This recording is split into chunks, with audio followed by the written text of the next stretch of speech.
All right, let's talk about hacking. But, not the kind you're probably thinking of. We're not talking about cracking passwords or breaking into networks. Nope. We're talking about hacking minds, specifically AI minds. See, as AI gets woven into pretty much everything, securing it isn't just about protecting code anymore. It's about defending the way it thinks. So yeah, let's dive right in. And hey, just a quick heads up before we really get going, this explainer is a high-level overview. The source material for this is a full tutorial from Virtualization Options LLC, which goes way deeper. So if you want the comprehensive breakdown, you should definitely check that out. So what's really at the heart of this whole issue? Well, this quote from Lisa Haas at men.io just hits the nail on the head. All of our traditional cybersecurity tools, the firewalls and antivirus software we've trusted for years, they were built for a totally different kind of fight. They're designed to find flaws in code, but with AI, the real danger often isn't in the code, it's baked right into the logic. And that leads us to the big question, doesn't it? If our old shields are basically useless against these new kinds of attacks, then how in the world are we supposed to protect these incredibly complex AI systems? What does that new front line of defense even look like?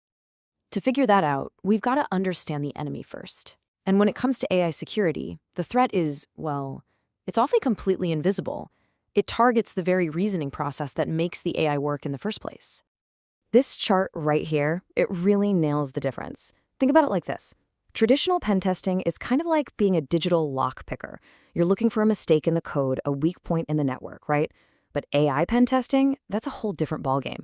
It's less about being a lock picker and more about being a psychologist. You're not trying to break the lock, you're trying to manipulate the AI's behavior, to basically trick its mind into doing something it shouldn't. And this just shows you how tricky that can be. These adversarial attacks, they don't go after a simple bug. They exploit the way an AI learns. Remember that crazy experiment back in 2018?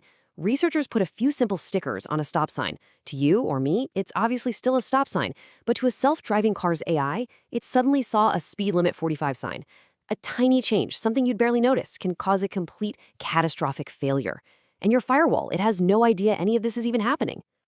Okay, so if the threat is invisible, how do you fight it? Well, you need a brand new kind of security, and that requires a new kind of security expert. And this is it, AI penetration testing. It's all about actively going after the AI model itself.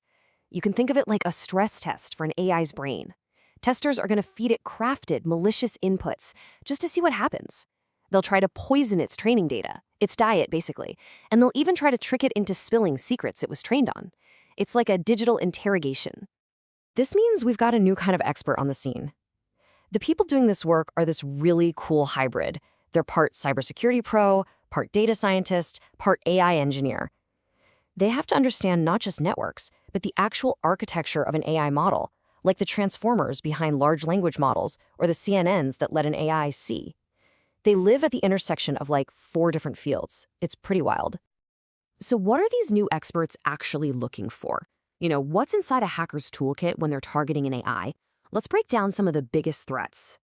The big vulnerabilities really fall into 4 main buckets. You've got data poisoning, where the attacker's whole goal is to mess with the training data, which could lead to something like a financial model making biased decisions.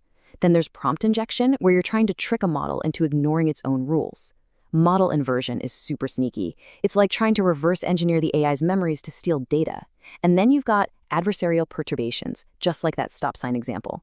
Each one is a totally unique angle of attack on the AI's logic. Let's dig into data poisoning for a second. The easiest way to picture this is to imagine someone contaminating the well where the AI gets its data.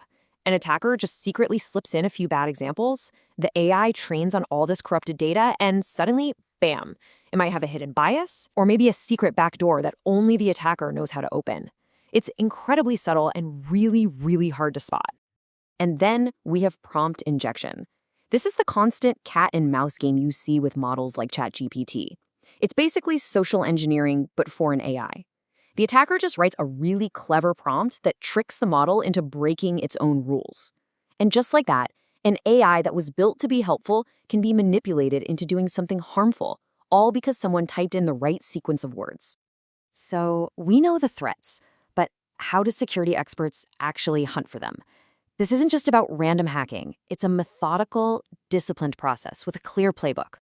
The process itself has a 4-stage cycle. It all kicks off with reconnaissance. You gotta know your target, right? So you're mapping out the whole AI system, its data, everything. Then you move into discovery. This is the fun part, actively probing for those unique AI weaknesses. Once you find something, that's step 3, exploitation. Here, you're not just saying, hey, there's a problem. You're building a real attack to show exactly what the damage could be. And finally, and this is maybe the most important part, is reporting. You document everything and give the developers a clear roadmap to fix it. All of this really brings us to the bigger picture. This isn't a problem we solve just once. What we're really in is the very beginning of a constant arms race between AI attackers and AI defenders. And you can see just how fast things are moving on this timeline. I mean, we went from physical sticker attacks in 2018 to widespread chatbot jailbreaks by 2023. The next frontier? Experts are predicting sophisticated cross-modal attacks. Think about that. An attack that uses a sound to trick a vision system or uses text to fool an audio system. The attacks are getting smarter and they're getting faster. But of course, as the attacks get better, so do the defenses. There's no single silver bullet here. This strategy is what's called defense in depth. You have multiple layers of protection. At the very core, you're doing adversarial training, basically teaching the AI what an attack looks like. Then you've got other layers like input validation to filter out bad prompts, and explainability tools that let you ask the AI why it made a certain weird decision. Every layer is another chance to catch an attack. And what's really important is that this isn't just a vague feeling of being secure. You can't improve what you don't measure. So organizations are tracking hard metrics like these. What percentage of attacks are we actually blocking? When a new one gets through, how fast can we patch the hole? This is how you actually know if you're winning that arms race. So, if you take away only one thing from all this, let it be this. AI security cannot be an afterthought. It's not something you can just bolt on at the end. It absolutely has to be foundational, built right into the blueprint of an AI system from day one. Which leaves us with one final, pretty heavy question. We're handing over more and more of our critical systems to artificial intelligence every single day. As AI becomes the literal backbone of our world, are we really prepared to defend its mind?